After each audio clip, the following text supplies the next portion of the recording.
Hello everyone, it's Harry. Today, we're going to delve into the twisted and tragic case of the Candy family massacre. Imagine the sheer terror a 10-year-old boy must have felt when he woke up one morning and stepped out of his room, only to find that everyone in his family had been brutally murdered, everyone except him. His father, mother, and 3 older brothers were all lying in pools of blood. The story we're discussing today is not only heartbreaking but also deeply disturbing, and it might leave you questioning whether those closest to you are truly safe to be around. At this point, I can only wish that this nightmare would end, that it was all just a terrible dream, and that somehow, they were still here. Jonathan Candy's family appeared to be just like any other typical American family. Some might have even described them as the picture-perfect, all-American, family next door. They were a family of 4 boys and 2 parents. Everything seemed normal, and no one would have ever guessed that anything unusual was happening behind the closed doors of the Candy family's home. I felt compelled to see it for myself.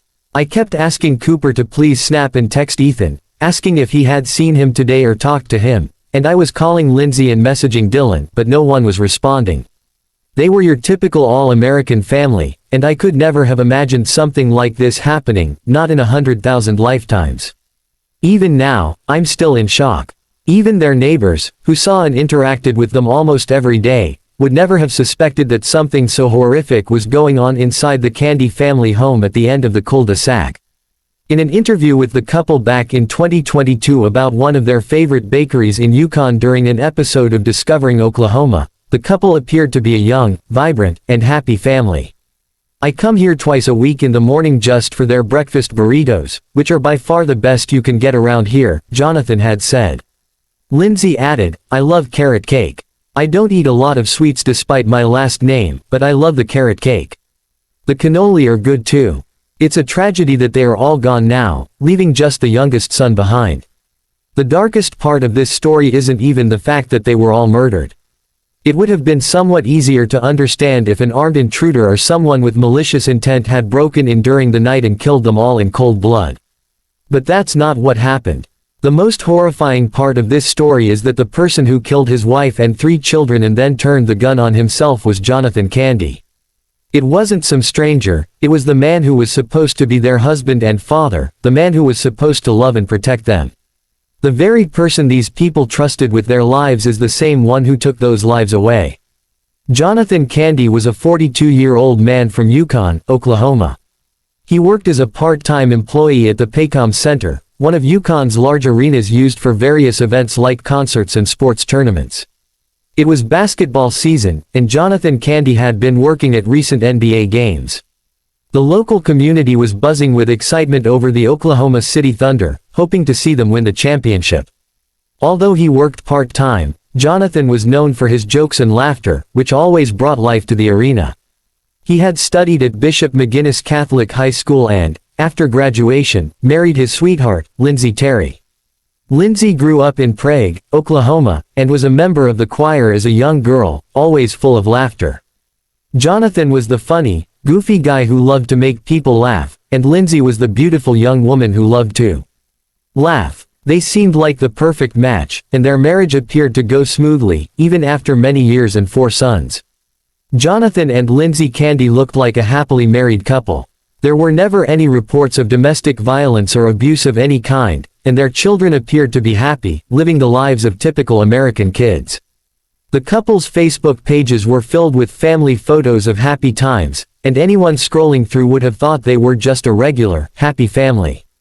Jonathan often told his relatives and friends that his family and children were his entire world. But then, on April 22, something unimaginable happened, something no one could have ever predicted. The name of Jonathan's youngest son has been withheld for privacy reasons, but what we do know is that this little boy stepped out of his room on April 22, 2024, expecting it to be just like any other day. He didn't expect anything unusual. He had slept through the night with the sound of a box fan blowing in his direction, so he didn't hear anything happening outside his room. The only thing he remembered hearing was the fire alarm that went off during the night, but he fell back to sleep right after.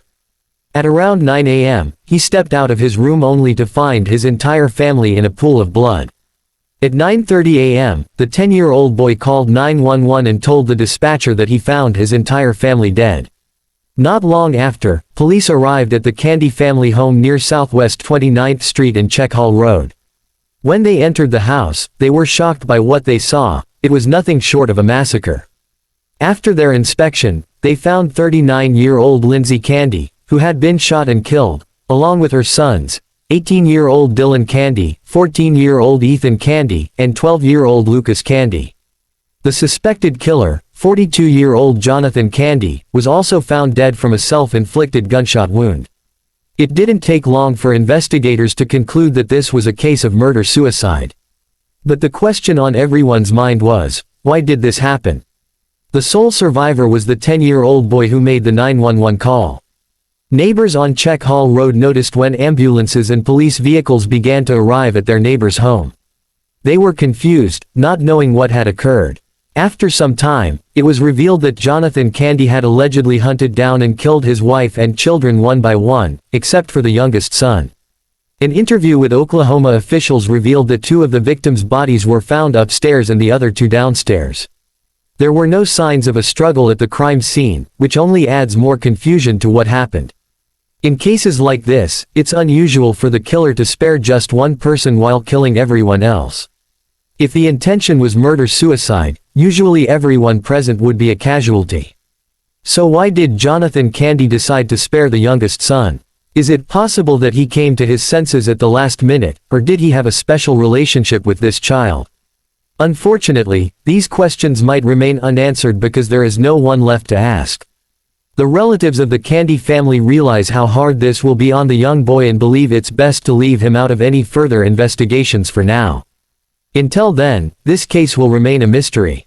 One of the officials involved in the investigation, Drive, Joni Johnston, a clinical and forensic psychologist, said that the entire scenario was shocking to her. She mentioned that she had never encountered a case where a parent murders some of their children while sparing just one. Friends and neighbors who saw Jonathan before the murders said everything seemed normal. There was nothing unusual or out of place. Jonathan's colleagues specifically mentioned that he was at the Thunder Pelicans playoff game just hours before the tragic murders occurred. No one is sure if there were any warning signs that those around the family should have picked up on. There were no signs of domestic violence, which is usually a common factor in murder-suicide cases. Up until now, no one can accurately speculate the motive behind the murders. All we know is that there was possibly an altercation between Jonathan and Lindsay on the night of the murders. No one knows what their argument could have been about or why Jonathan decided that the best way to handle the situation was to kill his wife and then systematically hunt down and kill 3 of his children. He seemed like a loving and supportive father, so what would make him put a bullet through the very people he claimed to love the most in the world? Perhaps something happened in the heat of the moment. Maybe he killed his wife during an argument, something unplanned, and in the aftermath, he couldn't bear the thought of his children living without their mother, knowing that their father was a murderer. He might have thought the only way out was to kill himself, but not before taking his children with him. There are so many possibilities, but the truth might never be known. Ongoing investigations are looking into whether the family was facing any financial crises.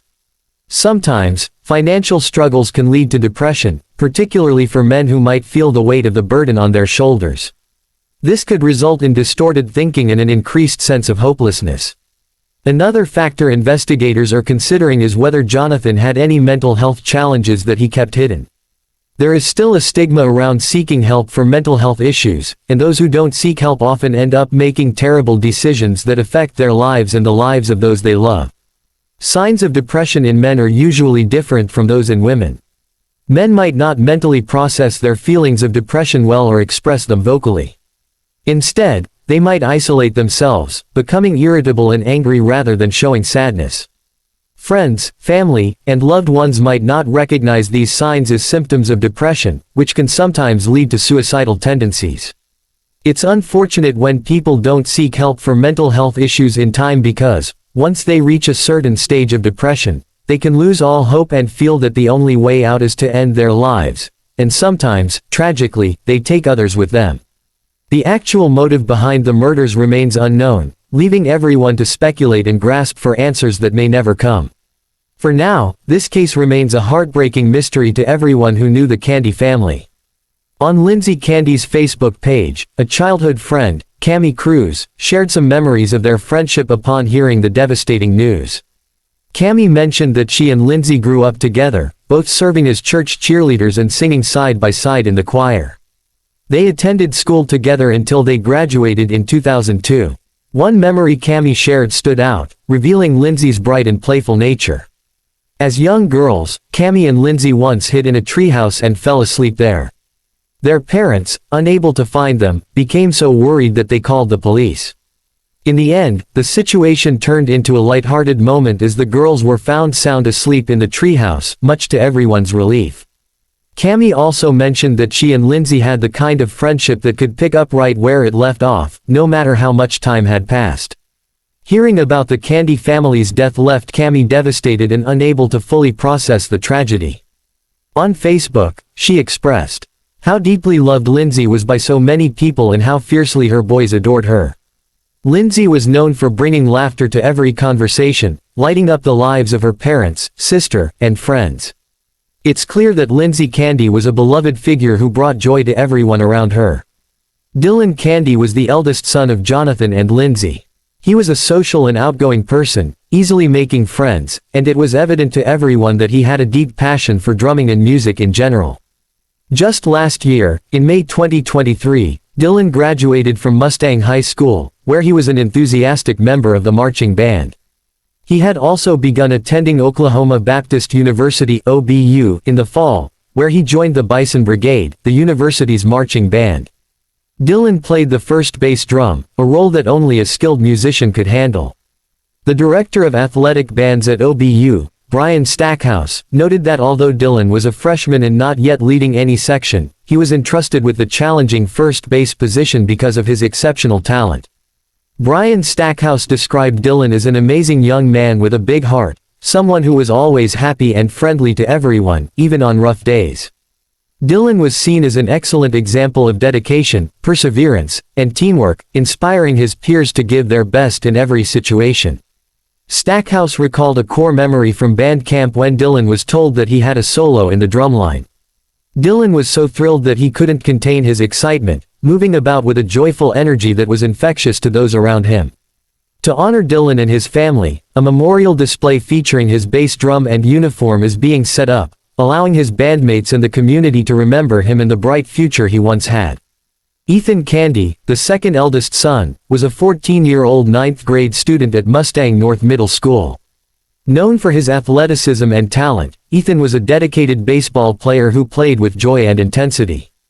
His coach, T.J. Armstrong, described Ethan as a naturally talented player with an inspiring spirit and a smile that could lift anyone's mood. Ethan was best friends with the coach's son, and Armstrong believed that Ethan brought out the best in his son. He fondly nicknamed Ethan, Sweet Candyman. Ethan's best friends, Cooper Armstrong and Wyatt Livy, along with the rest of his friends, have been struggling to come to terms with the loss of someone so full of life and energy. In honor of Ethan's memory, a memorial bench is being set up at the Mustang Youth Sports Complex, a place where he spent many happy hours playing the game he loved. Lucas Candy, the youngest of the victims, was 12 years old and a student at Meadowbrook Intermediate School. Lucas was known for his vibrant energy and his love of playing outdoors, often seen running around with other children during Ethan's soccer practices. He was a bright and joyful child, always eager to make new friends. Lucas will be remembered as a sweet, active boy who brought light into the lives of everyone who knew him. One of the most heartbreaking aspects of this tragic story is that the youngest child, the sole survivor of the Candy family, will have to grow up knowing that his entire family was murdered by his own father. At just 10 years old, he now faces a future without his immediate family, no father, no mother, no siblings. In one night, his entire world was shattered, and those he called family are gone. As he grows older, he may seek closure, answers to the questions that will haunt him, but sadly, those answers may never come. This is an unimaginable burden for a child so young to carry into his future. The young boy has been placed in the care of extended family members, and the community is rallying around him, providing as much support as possible to help him navigate this devastating reality. Social workers have been assigned to work closely with the family to ensure that he receives all the emotional and psychological support he needs. A GoFundMe campaign has been established to assist with his future needs, including his education and general well-being. The outpouring of support from the community has been heartwarming and overwhelming, showing the surviving Candy son and his extended family that they are not alone in this time of immense sorrow. No one saw this coming, and that is part of what makes this tragedy so shocking. In a statement released by Jonathan Candy's family, they expressed how truly confused and devastated they were by the events that unfolded. They acknowledge that they have many questions that will likely never be answered. One neighbor, 68-year-old Michael Burham, spoke about how hard it is to believe that his neighbors are gone, saying that he already misses them deeply. Another neighbor, Brian Graham, reflected on how handy and helpful Jonathan was around the neighborhood. Ethan's coach, T.J. Armstrong, said that he chooses to remember Jonathan as the great guy he always knew him to be, someone who was always thankful and never hesitated to give a hug. Rhonda Armstrong, who had known the Candy family for over 3 years, shared how much joy the family brought to her life. She said that whenever she visited their home or they came over, she couldn't stop smiling and laughing. They had a way of making her forget about the stresses of her day or the struggles she was going through, simply by being around them. Lindsay was always at Ethan's baseball games, cheering the loudest. Everyone who knew the Candy family saw them as a kind, sweet, and happy family, which makes the events that transpired even more difficult to comprehend. Investigators are conducting a thorough search to find any clues that might explain Jonathan's drastic actions. They are examining his interactions with friends and family, trying to identify any signs of a deteriorating mental state. However, because there were no previous indications of mental health issues, it has been particularly challenging to determine a clear motive behind his actions. Authorities are using this tragedy as an opportunity to raise awareness about the importance of seeking help for mental health issues. They are emphasizing the need to break the stigma associated with asking for help. The case of Jonathan Candy is a stark reminder that those who appear happy and well-adjusted on the outside may be struggling with deep, hidden traumas. It's a lesson in compassion, reminding us to connect with our loved ones, to talk openly, and to ensure that no one feels isolated in their struggles. For those affected by the news of the Candy family tragedy, authorities have offered support groups and counseling services to help them process their emotions and begin the healing process. This horrific event feels like a nightmare from which everyone wishes they could wake up. The Candy family was loved by many and will be dearly missed by those whose lives they touched.